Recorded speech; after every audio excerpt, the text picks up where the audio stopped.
دیکھیں میں عثمان بزدار کو آج ایک خاص ٹریبیوٹ پے کرنا چاہتا ہوں. جن سرکمسٹانسز کے اندر جو صرف میں ہی جانتا ہوں، کیونکہ آپ تو نہیں جانتے کہ کن سرکمسٹانسز میں مجھے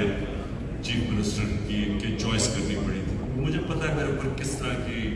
مختلف قسم کے پریشرز تھے اس وقت، اور مجھے یہ بھی پتا تھا کہ جو بھی چیف منسٹر بنے گا پنجاب کا، اس کے بہت مشکلات ہیں،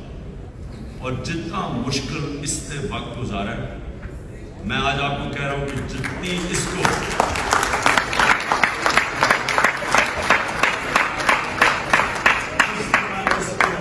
لوگوں نے پریشر ڈالا ہے اس کے اوپر، میڈیا میں اپنے لوگ میڈیا میں اسے برا بھلا کہہ رہے ہیں، اور وہ اتنی عاجزی سے اس نے کام کیا اپنی محنت سے. اور جیسے اب اس نے پہلے دن سے مجھے کہا کہ جی جب بھی آپ فیصلہ کریں گے مجھے ریموو کرنے کا، ایک دفعہ بھی اس نے جیسے میں نے اسے کہا، اس نے کہا جی حاضر. یعنی